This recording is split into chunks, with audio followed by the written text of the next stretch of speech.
नमस्ते, welcome to my YouTube channel tender bonds of life. आज हम बात कर रहे हैं गैस लाइटिंग के बारे में। But before we start, please like and subscribe to my channel if you are liking the videos. तो गैस लाइटिंग क्या है? Gas lighting was declared as word of the year for 2022। पर ऐसा नहीं है कि गैस लाइट अभी popular हुआ है, ये तो काफ़ी टाइम से चलता आ रहा है। 1940 में मूवी बनी थी जिसमें गैस लाइटिंग यूज़ हुआ था, एंड उस मूवी का नाम ही गैस लाइट था।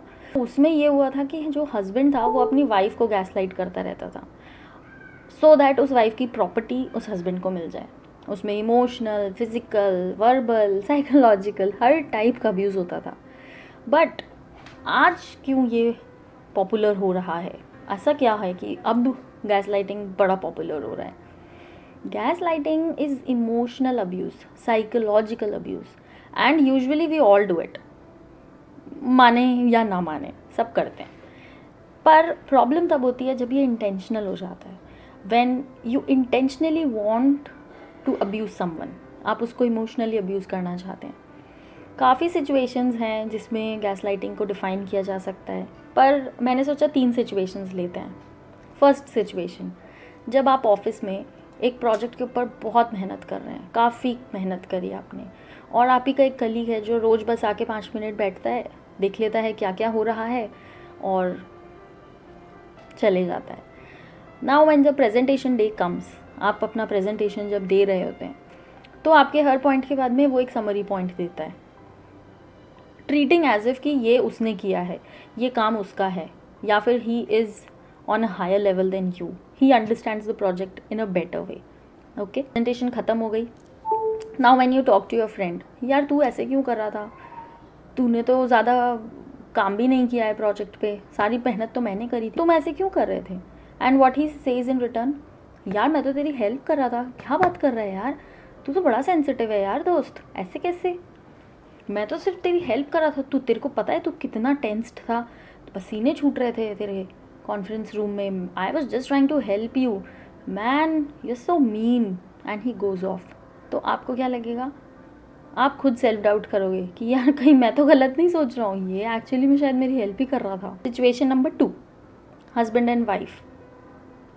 आप अपने हस्बैंड को लेके अपने घर जाते हैं, अच्छे से सब मिले, खाना वाना खाया, सब हुआ आराम से। You come back home and your husband tells you, यार तुम्हारे घर वाले मुझसे कैसे बात करते हैं?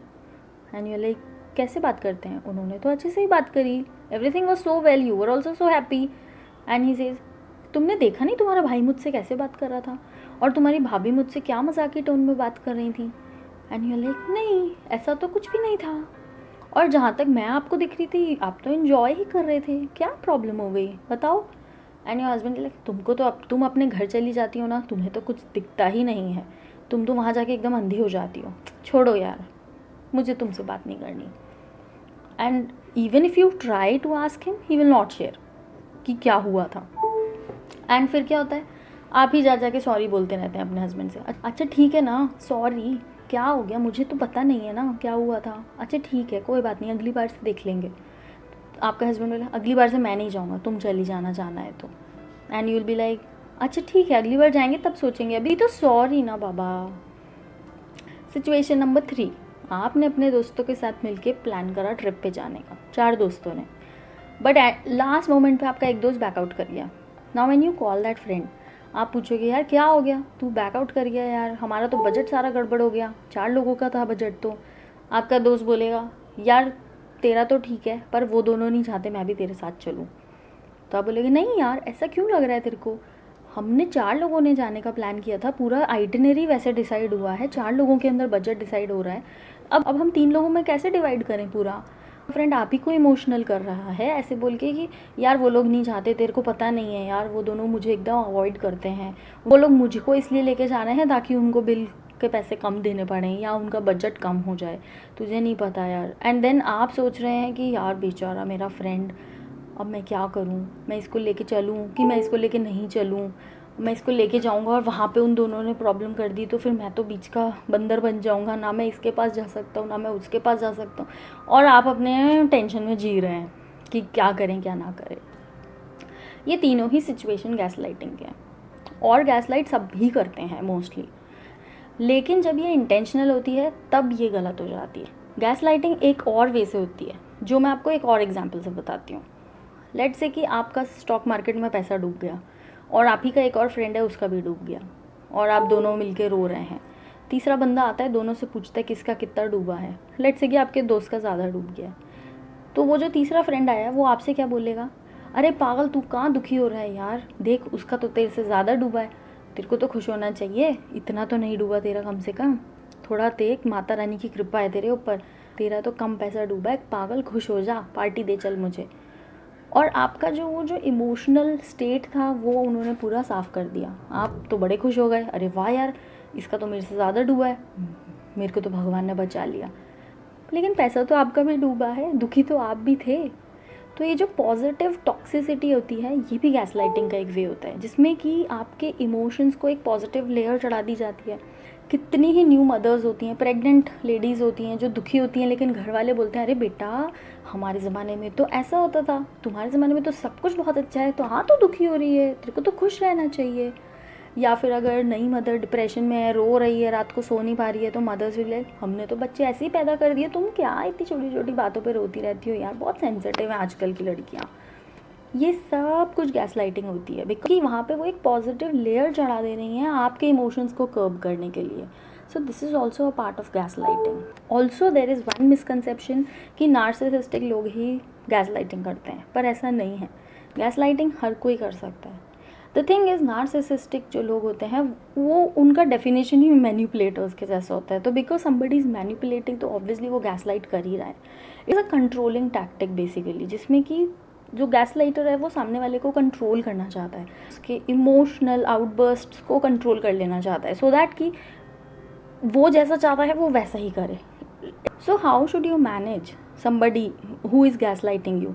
अगर आपको पता है कि आपको गैस लाइट किया जा रहा है, या फिर आपको पता है कि ये बंदा तो दूसरों को भी करता ही है तो मुझे भी कर सकता है, तो आपको कैसे रिएक्ट करना चाहिए ऐसे लोगों के साथ? First is avoid eye contact. I know कि बॉडी लैंग्वेज में बोलते हैं आँखें मिला के बात करनी चाहिए, इट गिव्स पॉजिटिव इम्प्रेशन, पर वो सब बातें ठीक है, लेकिन ऐसा हर किसी के साथ आप नहीं कर सकते हो। सी अगर समबडी इज़ टॉकिंग यू और आप उनसे बात करें आँखों से आँखें मिला के, तो उनको तो आपसे प्यार हो जाएगा, एंड देन आप क्या करेंगे, राइट? सो वैसे ही अगर गैस लाइटर्स हैं और आपको पता है कि ये बंदा गलत बातें करता है, तो आप मत करो, कोई ज़रूरत नहीं है आई कॉन्टैक्ट की, there is no requirement. Second thing, avoid contact. अगर पॉसिबल है तो आप मिलो ही मत, no contact, follow no contact policy with these people. Because अगर आप उनसे मिलेंगे तो ऑब्वियसली आप उनको कुछ ना कुछ तो रिस्पॉन्ड करेंगे कुछ भी बात पे, राइट? इसी से थर्ड पॉइंट बनता है grey rock method. Grey rock method में ये होता है कि जब आपको पता है कि सामने वाला बंदा आपको मैनिपुलेट करेगा, गैसलाइट करेगा, sit like a stone in front of that person.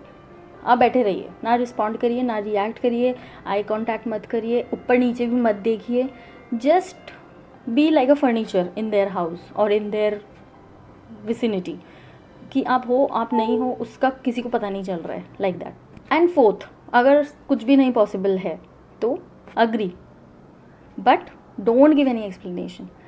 सामने वाला आपको बोल रहा है तुम्हारे यहाँ पे ऐसे हुआ वैसे हुआ वैसे हुआ, बस बोलना कुछ नहीं है, आंखों से कुछ नहीं, जस्ट नॉड कर दिया, that's it.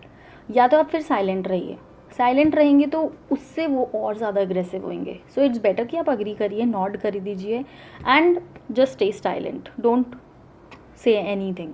Now what are the impacts of gas lighting?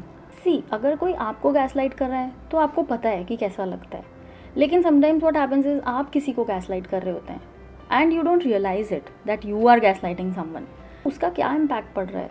First, जो गैस लाइट होता है वो वर्थलेस फील करने लगता है, उनको लगता है कि वो कुछ कर ही नहीं सकते हैं, बेसिकली इनकॉम्पिटेंट बन जाते हैं कुछ भी काम करने में।